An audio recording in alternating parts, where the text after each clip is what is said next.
উপস্থিত রয়েছেন আজকের এই গণসমাবেশের মাননীয় সভাপতি শিবপুর উপজেলা শাখার সংগ্রামী সভাপতি হাফেজ মাওলানা আব্দুল বাসেত কাসিমি সহ বাংলাদেশ খেলাফত মজলিস, যুব মজলিস, ছাত্র মজলিস ও শ্রমিক মজলিসের বিভিন্ন পর্যায়ের নেতৃবৃন্দ এবং আজকে আমাদের মঞ্চে উপস্থিত রয়েছেন বিভিন্ন ইসলামিক রাজনৈতিক দলের নেতৃবৃন্দ। সবাইকে আমার পক্ষ থেকে আন্তরিক অভিনন্দন মোবারকবাদ জানাচ্ছি।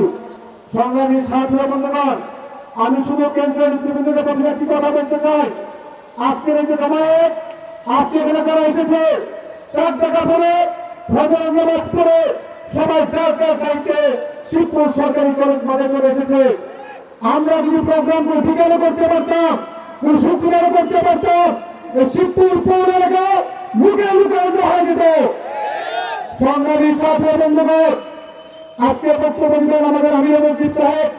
আমরা ওনার বক্তব্য শুনবো, ওনার দিক নির্দেশনা শুনবো এবং সেই অনুযায়ী শিবপুরের কাজ বেগবান করার চেষ্টা করবো। আমি শুধু আপনাদের একটি কথা বলতে চাই, শিবপুর নিয়ে কিছু কথা বলতে চাই।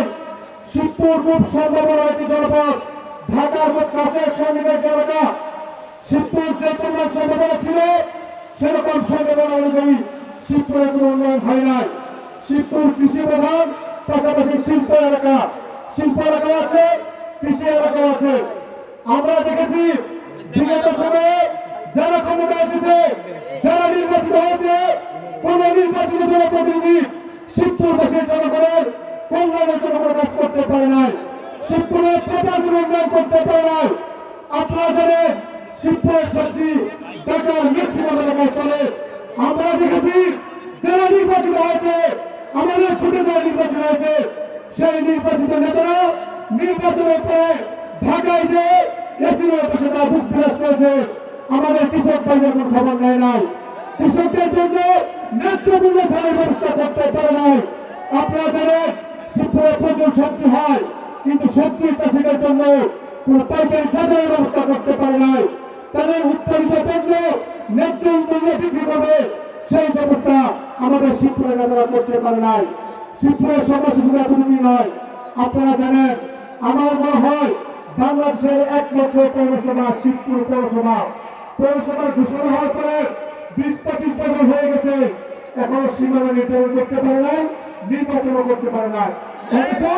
দিনের দুপুরে প্রত্যেকটা রিক্সাওয়ালা, সিএনজিওয়ালা, বাস যারা আছে, প্রত্যেকের কাছে দিনের রাতে চাঁদাবাজি করছে। আমরা বাংলাদেশ খেলাফত মজলিস এই চাঁদাবাজি বন্ধ করতে চাই। চাঁদাবাজি বন্ধ করতে চান, রিক্সাওয়ালার পক্ষে থাকতে হবে। সংগ্রামী সাথী বন্ধুগণ, আমি একটি ঘোষণা করে আমার বক্তব্য শেষ করব। আমাদের অতীতের নেতারা কি কাজ করেছেন, আমাদের শিবপুরের গলিতে গলিতে রাস্তাঘাটের অবস্থা খুব ভয়াল অবস্থা, ভাঙ্গাচোর অবস্থা। সেই রাস্তা যদি চলে আপনার বিরোধীদের হার ভেঙে যাবে।